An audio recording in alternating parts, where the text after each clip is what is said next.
Bonjour à tous, shalom, shalom. Je suis heureuse de vous retrouver sur Femmes chrétiennes pour un nouvel épisode, pour un nouveau podcast. Et aujourd'hui, j'ai la joie d'être avec Catherine qui va nous parler d'un sujet un petit peu difficile, un petit peu douloureux, qui est les violences conjugales, les abus, les relations abusives. Et c'est un sujet qui n'est pas du tout évident, mais nous savons qu'il faut en parler, il faut que les femmes libèrent la parole. Et surtout, on sait qu'avec tous ces féminicides qui ont lieu en France et dans le monde de manière générale, il y a à sensibiliser vraiment sur ce sujet et surtout à libérer la parole, à donner la parole aux femmes pour qu'elles puissent oser faire ce qu'a fait Catherine, à savoir mettre fin à ce genre de relations et pouvoir se reconstruire. Alors Catherine, bonjour, Bonjour. merci beaucoup, merci d'être là, c'est vraiment un plaisir de vous avoir avec nous aujourd'hui. Et on aimerait vous donner la parole. Est-ce que vous pouvez vous présenter ? Oui, bien sûr. Donc, je me prénomme Catherine, j'aurai 61 ans en janvier prochain. Et mon histoire a débuté il y a 26 ans. Il y a 26 ans. 26 ans. D'accord. Alors, comment ça se passe ? C'est-à-dire que c'était cette relation, c'était votre premier amour, c'était une relation qui est de plus. Comment ça s'est passé ? C'est une rencontre par des amis au niveau professionnel qui m'a présenté cette personne. Et ce fut le coup de foudre. Le premier coup de foudre de ma vie. Qui a fait que nous nous sommes recôtoyés les jours suivants. Et j'ai découvert un personnage extraordinaire. C'est ça qui est étonnant. C'est ça le paradoxe en fait. C'est d'avoir des petites étoiles dans les yeux quand on rencontre quelqu'un. Et puis de s'engager à vivre avec cette personne, à faire sa vie avec cette personne, à avoir des enfants avec cette personne, et ensuite de se rendre compte que non, au final c'était un monstre, comment est-ce qu'on peut prévenir? Est-ce que c'était quelque chose de prévisible, ou est-ce que parce que bon, déjà, en ce qui concerne les coups de foudre, on dit qu'ils ne durent pas. Hein. Mais est-ce que vous vous êtes dit, bon, est-ce que c'est pas, je ne dois pas prendre le temps? Est-ce que il ne faut pas que j'attende avant de m'engager? Ou est-ce que vous étiez certaine que c'était la bonne personne? La relation a quand même duré pratiquement 12 mois avant que nous nous mettions ensemble et prendre la décision de nous marier. Ce fut 12 mois extraordinaires. Avec effectivement maintenant, avec le recul, des détails sur lesquels on ne fait pas attention. Et pendant ces 12 mois, donc on a un an, 12 mois c'est un an, pendant un an, il est comment ? Il est aux petits soins, il est tendre. Ah, pour être tendre, oui. D'autant plus, je travaillais à l'époque, j'étais cadre dans le bâtiment. Donc, je travaillais un week-end éventuellement sur 2 sur des dômes expo. Donc, la jalousie qui paraissait en lui, pour moi, était logique, puisque de par la fréquentation que j'avais autour de ma profession, mais elle n'était pas accentuée, elle est adorable, c'était des bouquets de fleurs, un appel téléphonique désagréable, mais j'avais une boîte de chocolat. Donc c'est le genre de choses, lorsqu'on est amoureuse, on n'y fait pas attention. On ne fait pas attention, parce que l'autre compense, en fait, il pique, il vous pique un petit peu, mais tout de suite, il sait comment se rattraper, il sait comment compenser par des petits mots tendres, des petits cadeaux, histoire de camoufler un petit peu ce qu'il est. Ce qui rend je pense, la situation de beaucoup de femmes difficiles, c'est lorsqu'elles découvrent l'amour. Parce que c'est vrai que quand on découvre l'amour, on n'a plus de raison, hein, on est aveugle. Totalement. Mais enfin, vous aviez déjà, on va dire, l'âge de la raison, hein. Mais en fait, je pense que on aveugle différemment par rapport à des personnes plus jeunes, des Oui. jeunes filles, jeunes demoiselles. Euh, je pense qu'à l'âge que j'avais, donc, on a un regard totalement différent. C'est-à-dire, ben, il a eu sa journée de travail. C'est-à-dire qu'on a des pensées différentes. On se dit, oh, ben, il a eu sa journée de travail, même si vous, votre travail, vous êtes fatigué, vous dites, oh, ben, le pauvre, peut-être qu'il n'a pas eu ça. En fait, je pense que malheureusement, on trouve toujours une circonstance atténuante. On arrive à trouver des petites excuses. Et est-ce que c'est pas aussi à cause de la peur de perdre l'autre, peur de perdre un bon parti, parce qu'on se dit, bah oui, mais bon, est-ce que je vais retrouver, est-ce que derrière, je pourrais, si je perds cet homme, est-ce que je ne serai pas beaucoup plus malheureuse? Est-ce que je vais pouvoir retrouver quelqu'un? Ou je décide de m'accrocher malgré son caractère, malgré la jalousie qu'il manifeste, je décide quand même de rester parce que je l'aime et à ce moment-là, on est complètement, on perd la raison, on n'est plus logique en fait. Non, voilà. Moi, personnellement, c'était pas le fait de ne pas retrouver quelqu'un si je le quittais, c'est que j'étais totalement aveugle. Oui. C'est-à-dire que malgré les détails, comme je vous disais que j'ai vu, enfin je me suis rendu compte après, on trouve toujours quelque chose et on se dit, non en fait c'est lui, c'est lui. Oui, on est comme lié, on est comme pris au piège sans pouvoir partir. Quelque part, oui. Oui. Est-ce que c'est parce que, à ce moment-là, qu'est-ce que vous vous dites? Est-ce que si je pars, je vais pouvoir rencontrer quelqu'un d'autre? Ou est-ce que je suis prête à souffrir et à endurer certaines choses par amour? À ce moment-là, non, j'ai pas réagi de cette manière-là. J'ai pas pensé. En fait, je ne pensais plus. Oui, on se dit, ça ne peut être que lui. Voilà. On le prend tel qu'il est, avec ou ses défauts, et puis, ben voilà, advienne que pourra. C'est ça, hein? Ouais. Alors, la violence. La violence, elle commence comment? Donc, au début, c'est des scènes de jalousie, c'est des choses comme ça, mais est-ce que pendant ce temps, ces 12 mois où vous vous êtes fréquentés, il y avait ce qu'on appelle les red flags, les petits signaux quand même qui vous faisaient penser que, attention, non, là, ça devient dangereux, je ne me sens plus tellement tant en sécurité que ça, ou non, il n'y a pas eu de... En fait, à ce moment-là, de par déjà mon travail, là, j'avais un caractère beaucoup plus fort. Il y a eu des alertes, des montées de colère, mais ces montées de colère étaient toujours avec des personnes proches, c'est-à-dire qu'on avait des relations où on était invité ou avec des amis. Un détail le faisait monter en colère. Donc en fait, j'avais pas peur puisqu'il y avait du monde autour de moi. Donc je mettais ça sur sa jalousie. D'accord, d'accord. Et Donc, pendant tout ce temps où non. vous êtes fréquentés, pendant 1 an, il n'y avait rien, aucun signe, absolument rien. Hormis, je vous dis, le fait que le week-end, après, au fur et à mesure, quand je travaillais le week-end, c'était, oui, ben c'est facile, c'est parce que tu rencontres, tu travailles beaucoup d'hommes dans le bâtiment, effectivement. Et j'ai fait abstraction, et même j'ai discuté à l'époque avec mon patron pour certaines choses où je lui ai demandé de venir, et parce que ça faisait longtemps que j'étais dans la société, il a accepté.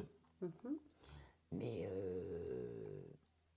il n'y a pas eu, si vous voulez, ni geste, ni autre, que des réflexions. En fait, il commençait à me piquer, quelque part, tout doucement, par des réflexions. Et je pense qu'il arrive un moment, ça devient une accoutumance. C'est-à-dire qu'on s'habitue. On s'habitue à être voilà, au pic, aux mauvaises paroles. Et est-ce que vous vous êtes dit, bah, je vais, bon, bah, si c'est ça, je vais changer de métier, voilà, je pars, je vais trouver quelque chose d'autre, et puis à ce moment-là, bah, il sera peut-être moins jaloux. Non, j'ai pas voulu changer de métier parce que c'était mon métier, Mhm. que j'ai quitté à cause de lui d'ailleurs après. Mais Vous, non, vous travaillez dans le bâtiment, mais vous n'étiez pas sur des chantiers. Vous c'est, étiez je faisais du commercial, j'étais en fait. dans les bureaux. J'ai un poste assez particulier, je travaillais donc chez Florentia. J'ai commencé comme commercial et j'ai fini donc assistante de direction.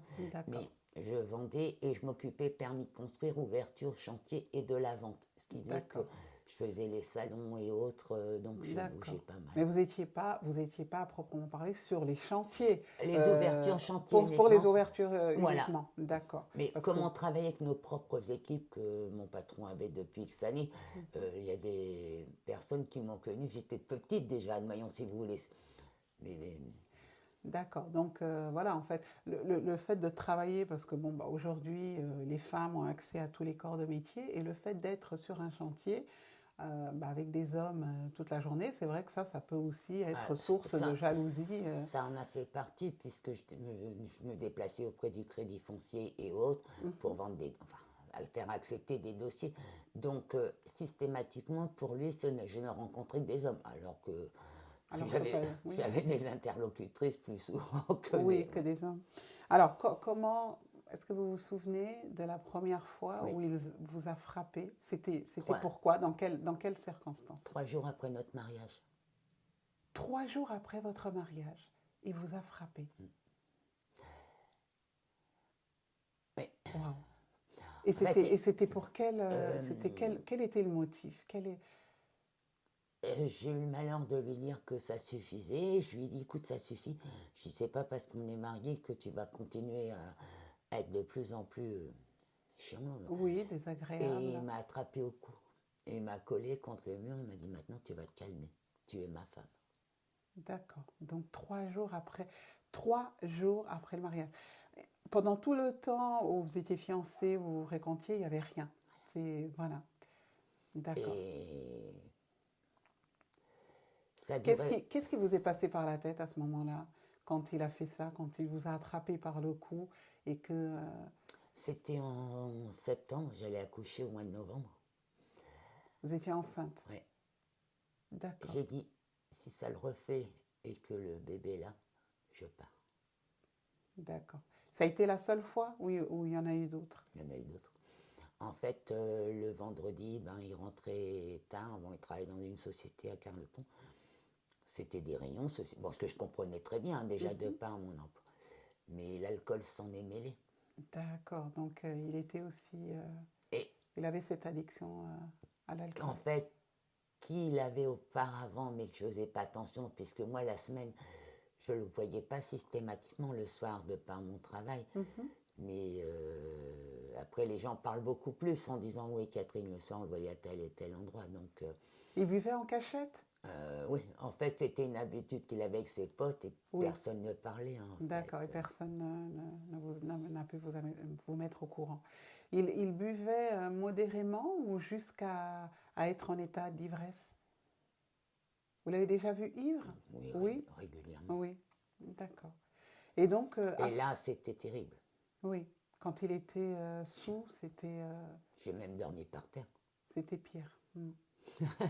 Oui. Wow. Qu'est-ce que vous vous dites lorsque... Alors, il vous frappe une première fois, mais vous êtes enceinte? Vous êtes enceinte de combien de mois? Je vais accoucher le 15 décembre, j'ai accouché donc le 23 novembre. D'accord. Donc, vous avez accouché un peu plus tôt.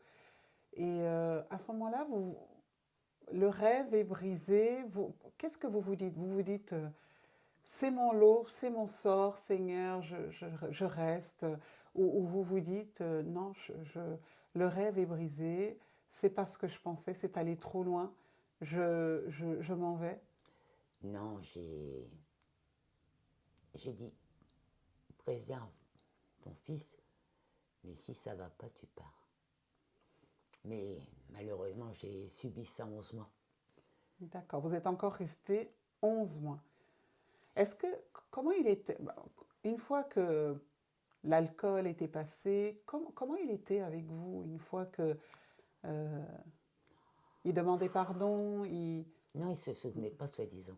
Ah, il se souvenait pas. Oui, enfin, je pense que c'est le côté facile. Oui, oui, oui, d'accord. Donc, Mais comme ça, il pouvait tranquillement revenir, essayer de revenir dans vos bonnes grâces, quoi. Hmm. Alors, à quel moment on décide qu'on n'en peut plus et que ça peut plus continuer et que là, il faut vraiment partir? À quel moment? Quel a été le déclic chez vous? Théo allait avoir un an. Votre fils?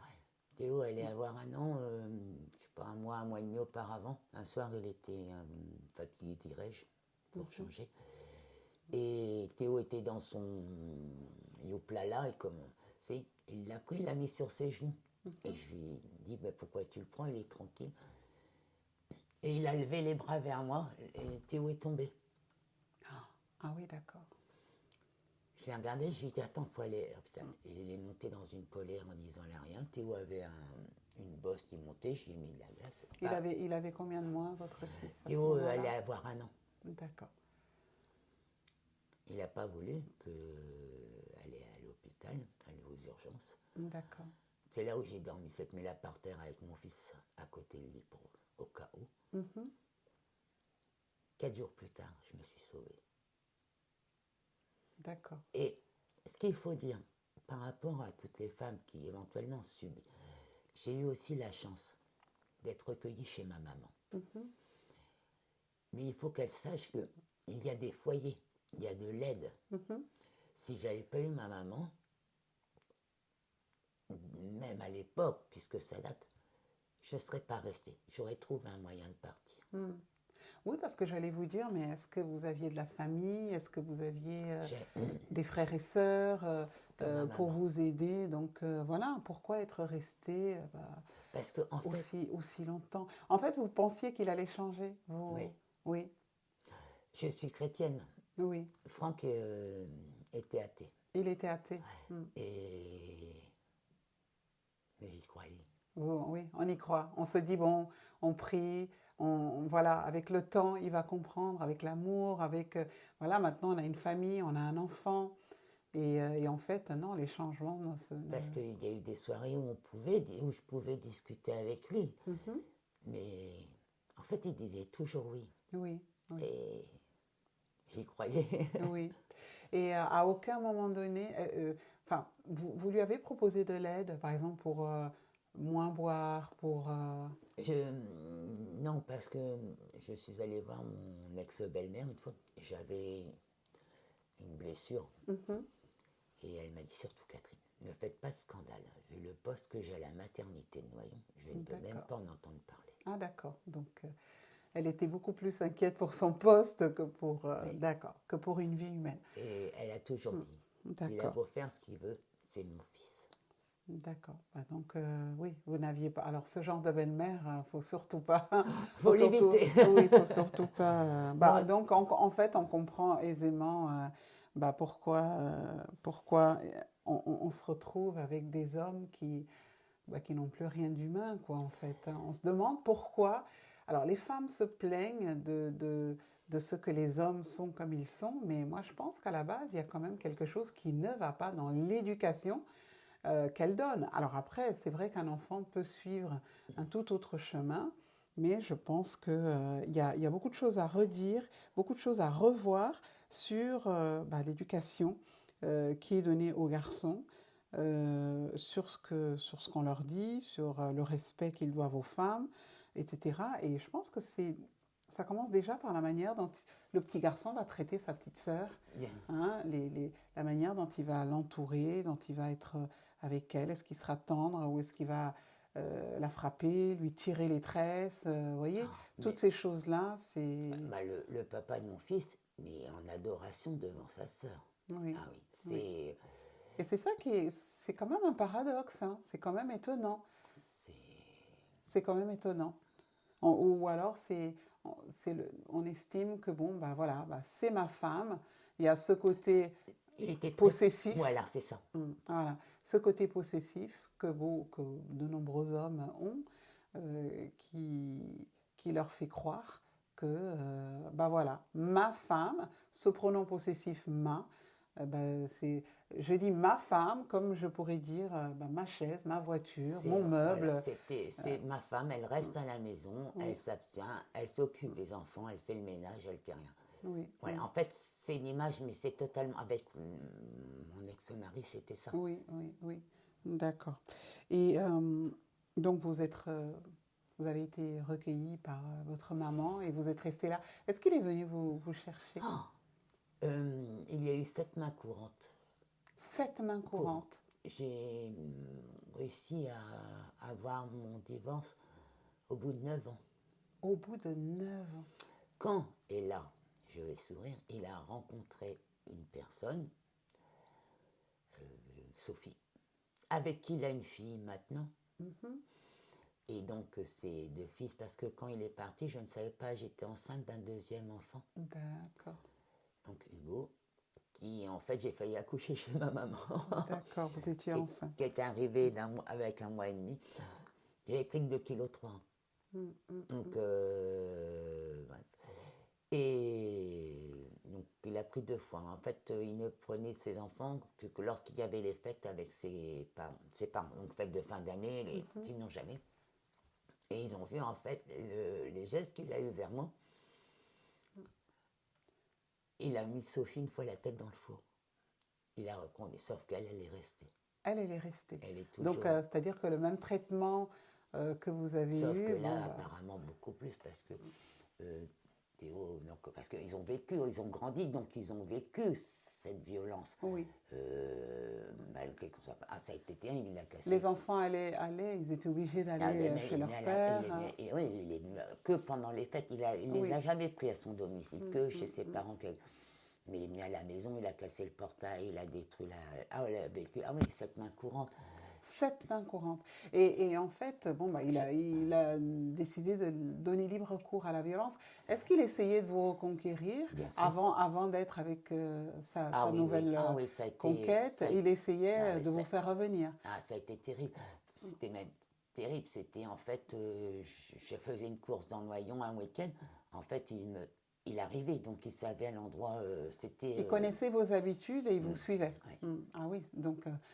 alors non seulement il est violent, mais en plus c'est un pervers narcissique qui ne supporte pas l'échec et qui en plus vous suit, vous poursuit. À cette période-là, malgré les appels téléphoniques auprès de la police, il n'y avait pas le même ressenti que maintenant. Oui, il n'y avait pas...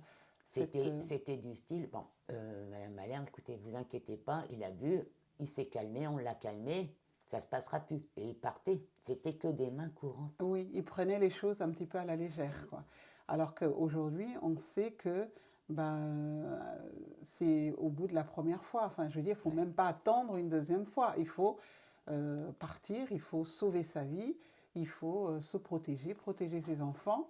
Et beaucoup d'hommes qui ont en plus un ego surdimensionné ou démesuré ne supportent pas cela. Ils continuent à poursuivre leur femme, ils connaissent les habitudes, ils savent où elle va faire ses courses. Et donc, c'est vrai que vous avez échappé au pire. Vous auriez pu être plus gravement blessé ou même, que sais-je. Oui, j'ai quand même des cassés côte fêlée, quand même. Oui. Il y en a qui poursuivent leurs femmes et qui les abattent parce qu'ils ne supportent plus de ne plus avoir leur victime, ou l'idée même qu'elle refasse sa vie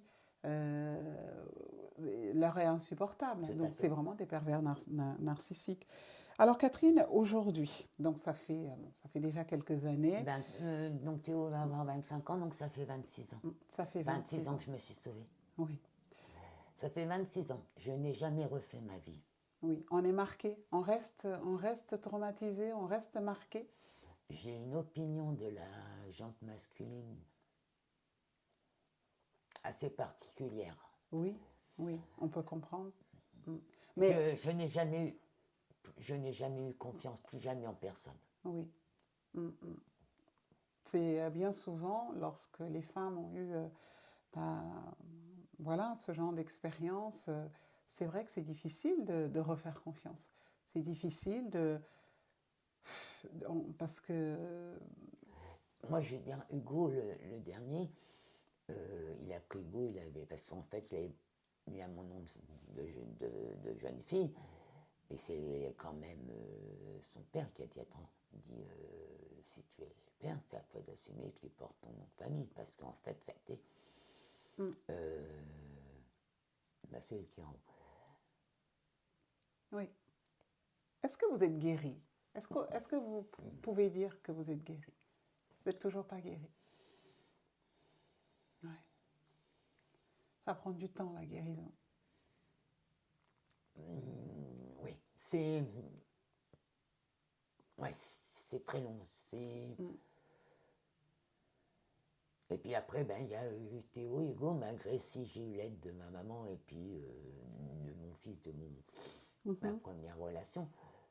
En fait, non, vous pensez, enfin, moi, personnellement, j'ai pu penser que mes enfants, et même Antoine, il avait 8 ans hein, quand j'ai rencontré Franck, il a quand même monté dans un véhicule où son beau-père a voulu le tuer en voiture. Hein, D'accord. Non, donc, non, j'ai fait abstraction de... Oui, quand on a eu des relations malheureuses et que...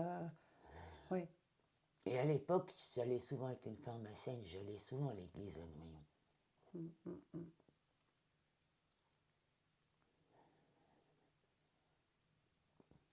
Pour en fait me soulager.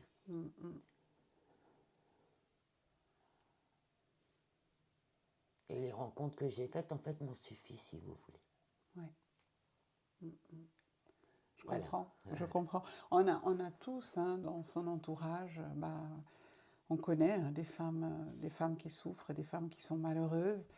Et c'est vrai que c'est la foi qui nous aide à, à vivre, parce que bon, il y a des femmes qui remontent difficilement la pente, et, mais malgré tout, il faut vivre. Il faut vivre, pourquoi? Parce que voilà, on a fait une certaine rencontre. La rencontre, elle a été ce qu'elle a été, mais on n'a pas le droit de se laisser mourir. On n'a pas le droit de, de refuser la vie.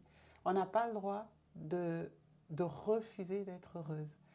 Et c'est vrai que la volonté de Dieu, il le dit dans Genèse, il avait dit, il n'est pas bon que l'homme soit seul, je lui ferai une aide semblable à lui. Voilà, ça c'était sa volonté première, dans un monde sans péché, dans un monde parfait. Mais il y a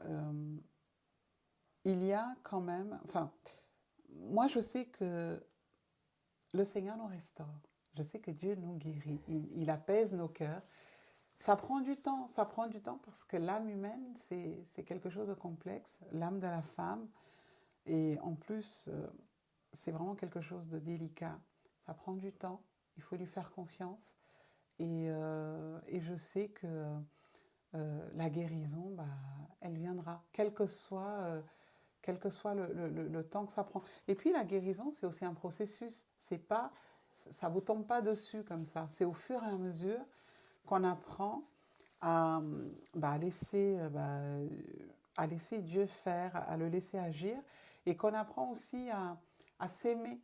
Hein? Parce que qu'est-ce qu'on va dire à ces femmes qui n'osent pas partir et qui restent? Moi, j'ai envie de leur dire, est-ce que vous vous aimez? Parce que quand on s'aime, on ne permet pas à quelqu'un de nous traiter comme il le veut. Totalement. Hein? On ne permet pas à quelqu'un de nous maltraiter, de nous parler comme si on n'était rien, comme si on ne valait rien. Et quelque part,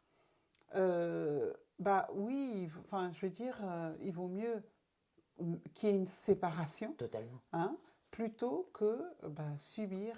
Parce que c'est à chaque fois que votre âme reçoit un coup, reçoit une blessure semblable, ce sont des choses qui demeurent, ce sont des choses qui laissent des cicatrices, même spirituellement, je veux dire. Donc, vous avez eu le courage, vous, de partir, mais il y a beaucoup de femmes qui n'ont pas ce courage. Qu'est-ce Quel conseil vous donneriez d'abord aux jeunes filles Alors, qui ont plein de rêves, qui croient au coup de foudre, à l'amour, et à ces femmes qui sont humiliées, qui sont battues, et qui, elles, n'osent pas partir. Qu'est-ce que vous leur diriez? alors, je dirais à mesdemoiselles, faites très attention. Il y a un proverbe qui dit l'amour rend aveugle. Oui, Je pense que, de par ce que je vous ai narré, j'en suis la preuve. Le moindre détail, faites très attention, pensez-y. Et en plus, vous êtes toute jeune, donc vous avez moult possibilités de faire votre vie. Mais surtout, méfiez-vous. Quant à vous, mesdames, sauvez-vous. À l'heure actuelle, avec les années qui sont passées, il y a beaucoup d'aide pour les personnes qui veulent partir. Si vous ne pouvez pas partir, comme la chance que j'ai eue, moi, familialement, puisqu'il y avait ma maman, il y a des foyers. Mais partez. Ne vous laissez pas détruire totalement. Surtout pas. Et en fait, vous savez, vous partez, et si vous avez des enfants, le bonheur, vous l'aurez avec vos enfants. Car j'ai été heureuse avec mes fils. Et je suis toujours heureuse avec mes fils. C'est une partie. Et je pense qu'à ce moment-là, Dieu nous aide. oui. Amen. Il y a C'est des Dieu. choses que j'ai faites, je pense que j'aurais jamais fait si j'avais pas eu ce coup de pouce autour de moi. Oui. Bon, après, voilà, maintenant avec l'âge, je l'aurais pu à 60 ans. Hein. Oui. Non, mais surtout, mesdames, sauvez-vous. Pensez à vous, pensez à vos enfants. Ne restez pas. Souvent, Sinon, vous finirez éventuellement par mourir.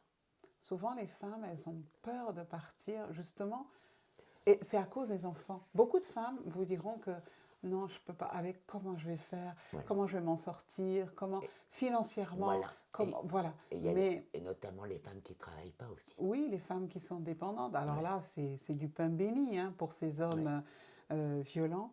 Et c'est vrai que, comme vous l'avez si bien dit, on est en France et il y a beaucoup de structures, il y a beaucoup d'aides.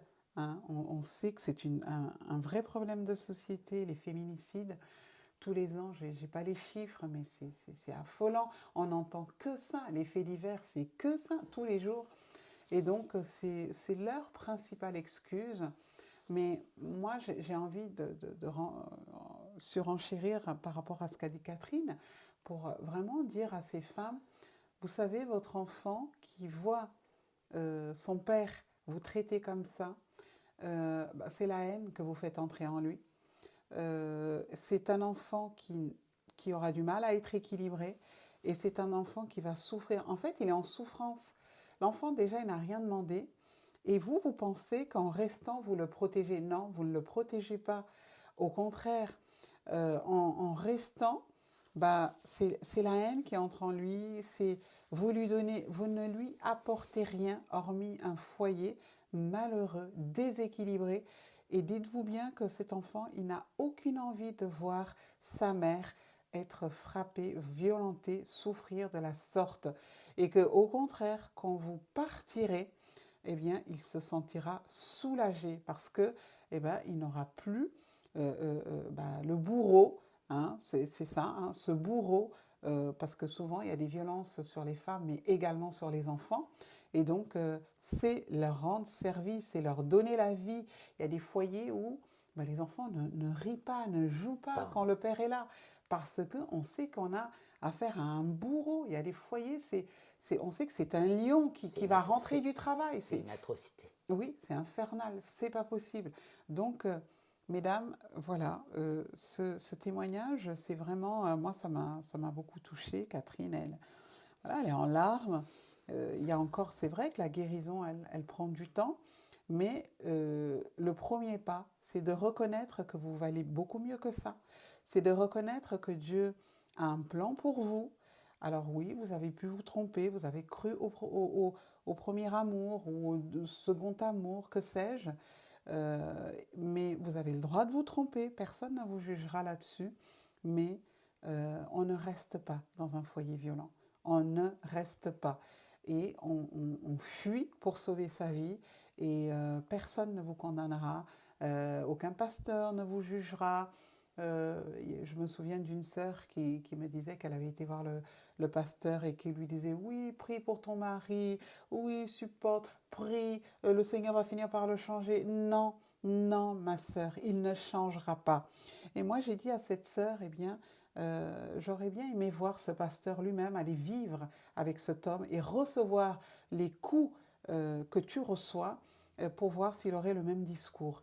Je trouve que c'est criminel, je trouve que c'est inhumain de dire à une femme qui se fait frapper, qui reçoit des coups de poing, à qui on fait toute espèce d'atrocité, de rester dans le foyer sous prétexte que, oui, par son obéissance, par, que sais-je, sa piété, ou que l'homme va changer. Il ne changera pas. Il y a des hommes qui se comportent comme des monstres, comme des démons, et c'est comme tel qu'il faut les traiter. Il ne changera pas. Et vous prenez vos clics et vos claques, vous vous mettez en sécurité avec vos enfants, et le jour où cet homme changera, eh bien, Dieu vous le dira, ou il vous le montrera. Mais ne vous laissez pas avoir, ne vous laissez pas berner, c'est votre vie, votre avenir qui compte. Catherine, merci. Je vous en prie. Merci beaucoup. Il y a eu beaucoup de larmes. Vraiment, moi, je prie vraiment que, eh bien, le Seigneur puisse guérir votre cœur en profondeur.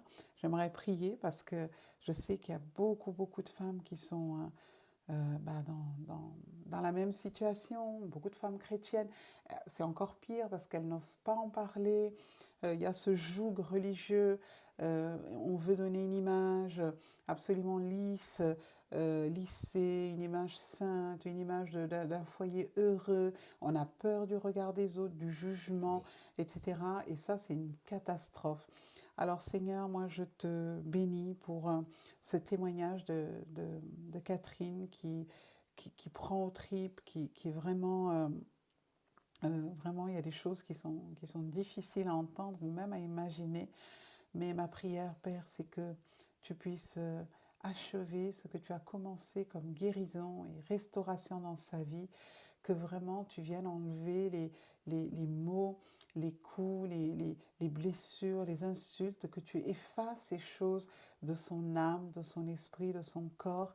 Et au-delà d'elle, je prie aussi pour toutes ces femmes, Seigneur, qui sont dans la même situation, qui sont dans des foyers avec des hommes violents, des hommes pervers, des hommes jaloux, des hommes cruels, Seigneur, qui n'ont plus rien, qui ont perdu leur rôle, leur dignité d'homme, qui, au lieu d'être des protecteurs, sont devenus des dominateurs. Seigneur, moi je prie pour que tu accordes à ces femmes, Seigneur, d'entendre ta voix, que tu leur donnes la force et le courage, comme tu l'as fait pour Catherine, de pouvoir partir, de pouvoir sauver leur vie, de pouvoir sauver leur peau, leurs enfants, qu'elles puissent trouver refuge auprès des institutions, auprès de tout ce qu'il y a pour aider les femmes de notre société, les femmes victimes d'abus, de violences, et que tu puisses les reconstruire, que tu puisses, Seigneur, vraiment les aider. La guérison, Seigneur, la plus délicate, eh bien, elle est dans l'âme. Les blessures eh bien, elles guérissent, les cicatrices guérissent, elles finissent par s'estomper pour certaines, mais les guérisons, les blessures au niveau de l'âme sont celles qui sont les plus atroces et les plus terribles.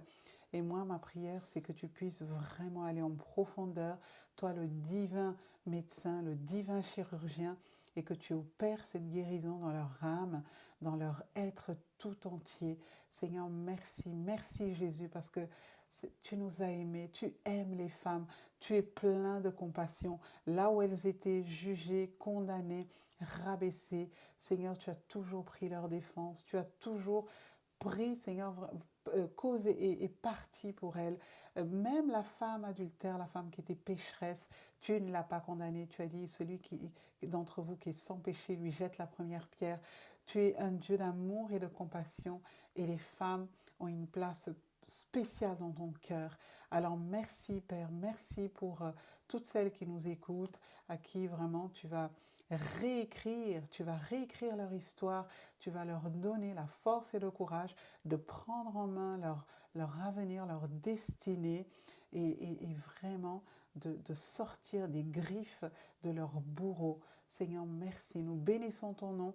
J'ai une pensée toute spéciale, Seigneur, pour les femmes afghanes et Seigneur, vraiment toutes ces horreurs qu'elles vivent au quotidien, pour Seigneur, toutes ces femmes aussi au Congo qui sont violées, pour toutes ces femmes, Seigneur, dans ces pays orientaux qui vraiment qui sont piétinées, qui ne valent rien. Les femmes en Inde, Seigneur, ces petites filles, Seigneur, qui n'ont pas de valeur.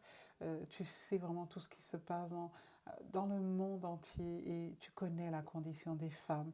Alors merci Père, merci pour ton regard tendre et aimant.